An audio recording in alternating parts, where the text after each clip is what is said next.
Yeah, hi students. So in the last video I was explaining you about how to draw the shear force and bending moment diagram for a cantilever which is carrying only one point load, capital W, at the free end. Now today I am going to explain you about how to draw the shear force and bending moment diagram for a cantilever beam carrying multiple point loads. As you can see here, we have a cantilever capital A and D, which is fixed at point D and free at point A. It is carrying multiple point loads, 20 kilonewton, 40 kilonewton and 20 kilonewton again. All the point loads, they are located at a distance of 2 meters apart. So this is 2 meter, this distance is again 2 meter, and again this one is 2 meters. Now for this thing we need to draw the shear force and bending moment diagram.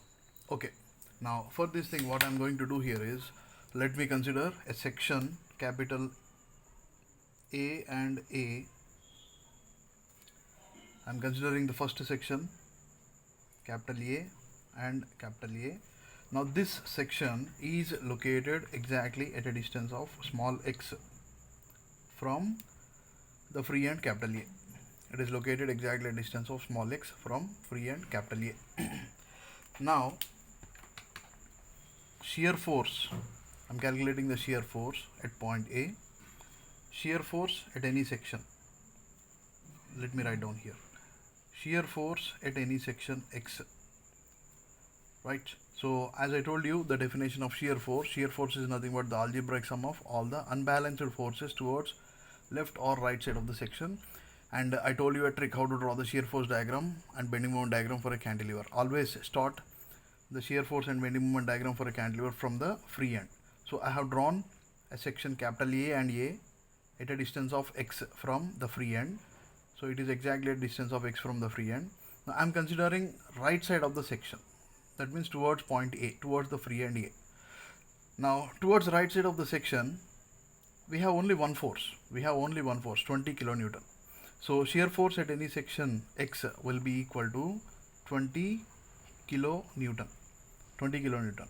And if I calculate the shear force at point A, that means I am just moving the sectional line which is lying over here to point A. That means x, right, is located over here. That means exactly the sectional line is over here, and shear force at point A will be equal to 20 kilonewton. Similarly, shear force at point B will also be equal to 20 kilonewton. Now I am considering sectional line exactly at point B. Shear force at point B will be equal to 20 kilonewton. Right, now what I am going to do here is just I'll consider one more section, a section capital B and B. This is section B and B. Now this section again, it is located exactly at a distance of x from the free end. It is located exactly at a distance of x from the free end. Now same thing again, shear force at any section x, which is equal to algebraic sum of all the forces, unbalanced forces acting towards left or right side of the section. As you can see here, the section capital B and B, I'm just considering right side of the section. Towards right side of the section, we have two different forces, two different point loads. One is 40 kilonewton, the other one is 20 kilonewton. So as per the sign convention which I gave you, towards right side of the section, the forces are acting in the downward direction should be taken as positive. The shear force should be positive. Now what should be the algebraic sum of all the forces which are acting towards the right side of the section? So that is equal to 40 plus 20, which is equal to 60 kilonewton. So it will be equal to 60 kilonewton. Shear force, which is equal to 60 kilonewton. That will be shear force at point B and shear force at point C. Shear force at point B and shear force at point C. But already we have determined shear force at point B, which is equal to 20 kilonewton. Now how come shear force at point B is equal to 60 kilonewton? So this shear force at point B, which is equal to 20 kilonewton, will be only up to point B, from point A to point B. Now exactly starting from point B again, right, there is one more 40 kilonewton. From point B to point C, it should be algebraic sum. Just if I consider a section just beside the point B, right? Now towards right side of the section, we have 40 kilonewton plus 20 kilonewton. So immediately there is an increase in the shear force. That means 40 plus 20, which is equal to 60 kilonewton at point B. Right, okay. Now the same thing again I'm calculating shear force in between the section D and C. For this thing, I'm just considering a section capital C and C. This section is located exactly at a distance of x again from point A. From point A. Same thing again. Towards right side of the section. I'm just calculating the shear force. Right towards right side of the section, we have three different forces. 20 plus 40 plus 20. That is totally 80 kilonewton. It is 80 kilonewton. Now shear force at point C already we have calculated, that is 60 kilonewton. Now this 60 kilonewton will be in between B and C only. It will be in between B and C. Now when we are calculating shear force from C till D, now there is one more force which is added up here.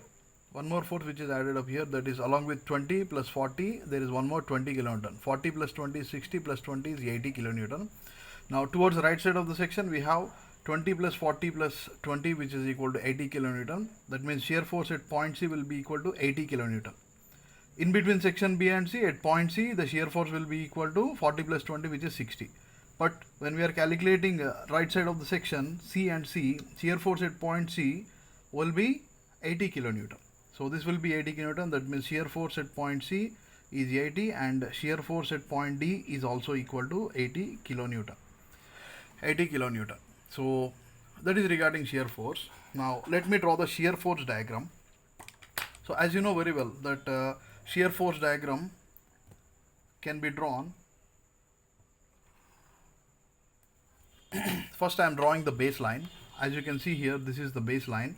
Now we have point D over here, we have a point C, and we have point B, and we have point A. Now exactly at point A I have already calculated the shear force, that is 20 kilonewton. Just I am marking a point over here in the upward direction, right, such that we have got a positive value here. Above the baseline, positive value should be marked, and below the baseline, negative value should be marked. So this is 20 kilonewton. I have marked 20 kilonewton at point A, and this 20 kilonewton will continue up to point B. And shear force at point B is again equal to 20 kilonewton. That means here it is equal to 20, and this one is also equal to 20 kilonewton. Now again, in between B and C, shear force at B will be equal to 60 kilonewton. That means from point here, right, there will be an increase which is equal to 60 kilonewton. 20 plus 40, right? So approximately over here, I'm just marking a point over here. There is a sudden increase in the shear force. Now this 60 kilonewton will be continuing till point C. Shear force at point C, which is equal to 60 kilonewton. From here up to here, it is 60 kilonewton. Next, in between D and C, shear force at D, which is equal to 80 kilonewton. I'm just marking a point over here, that is equal to 80 kilonewton. Similarly, shear force at C is equal to 80 kilonewton. So shear force at C, which is equal to 80 kilonewton. Just I am drawing a straight line, as there are no other forces in between D and C, and there is only 120 kilonewton which is acting here. Right, it will be linear and it is parallel to the baseline. Now simply joining the vertical lines. Now whatever the diagram which we obtain here, it is the shear force diagram. So this is positive. I'm just marking it as positive. Now here it is 20 kilonewton. This one is 20. This is 60. Here it is 60, and this one is 80. Here we have 80. Now the maximum shear force which we obtain here, right, exactly at point D, which is equal to 80 kilonewton. 80 kilonewton, right. Now it's time for us to calculate the bending moment diagram. Same thing again. See, just look at here. I'm considering the first section. Now further thing what I'm doing here, I will draw each and every force and the beam separately. I have drawn the beam here. Now here we have 20 kilonewton force which is acting. This is the first 20 kilonewton force which is acting. Now the total distance from here till here, it is 2 plus 2 plus 2, that is 6 meters. Now for my calculation purpose, what I am doing here is just I am considering the first section. As you have already known about this one, capital A and A, this section is located exactly a distance of x. Now this beam, because of this 20 kilonewton, the first 20 kilonewton which is located exactly at point A, because of this 20 kilonewton, it will try to bend in the downward direction. This beam will try to bend in the downward direction. That means we are getting a hogging moment, right? Hogging moment. This force 20 kilonewton is creating a clockwise movement towards right side of the section, so that we have to take this one as negative moment. Now what exactly is the moment? Bending moment at any section X, or bending moment at any section A. Bending moment at any section A.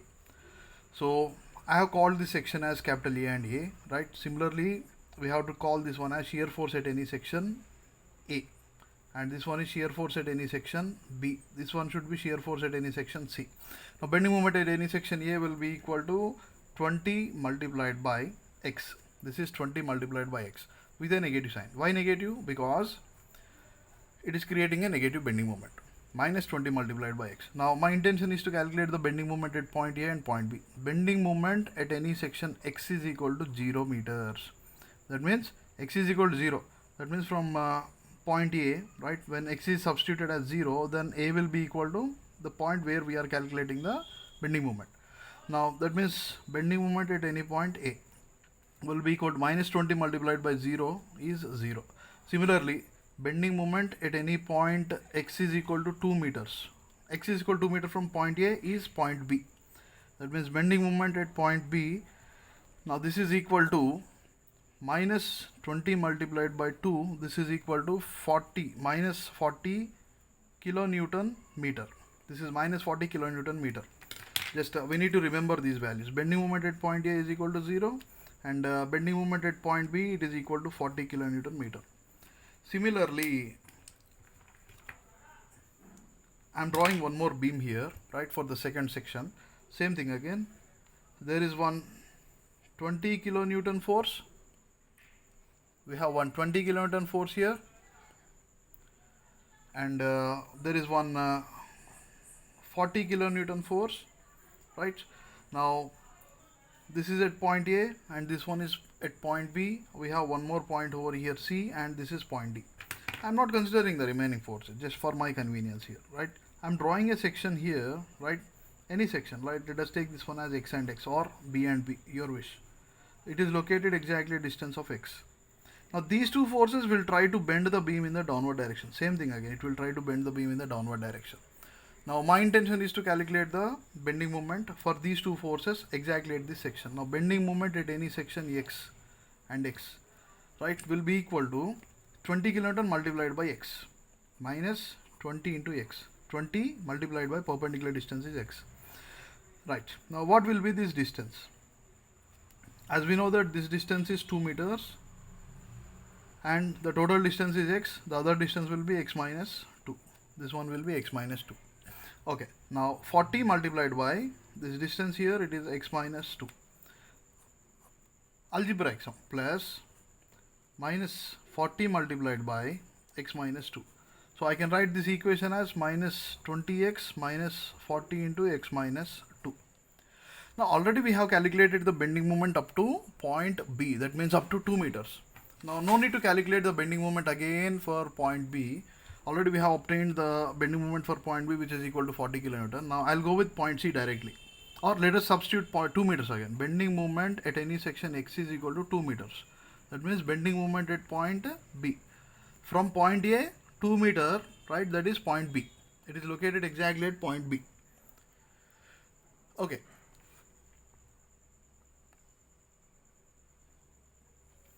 Right. Now point B, I am just substituting X is equal to meter. Minus 20 multiplied by 2. This is minus 20 multiplied by 2. Minus 40 into 2 minus 2, that is equal to 0. This part will be equal, this entire part is 0. So we'll get minus 40. This is minus 40. Minus 40 kilonewton meter. So the same value we have obtained, right? Over here, bending moment at B and bending moment at B, for both the cases we have got that thing as 40 kilonewton, right? Okay. Next, I want to calculate the bending moment at point C. Just simply substitute bending moment at any section X is equal to 4 meter. That means bending moment at point C. So this is minus 20 multiplied. In place of X, you substitute 4 meters. 4 plus or minus, let us substitute minus. Minus 40 multiplied by 4 minus 2. So this is 20 multiplied by 4 minus 40 into 4 minus 2. Totally we'll get this thing as minus 160 kilonewton meter. Now this is bending moment at point C. Bending moment at point C. Just note down this value. Bending moment at point C.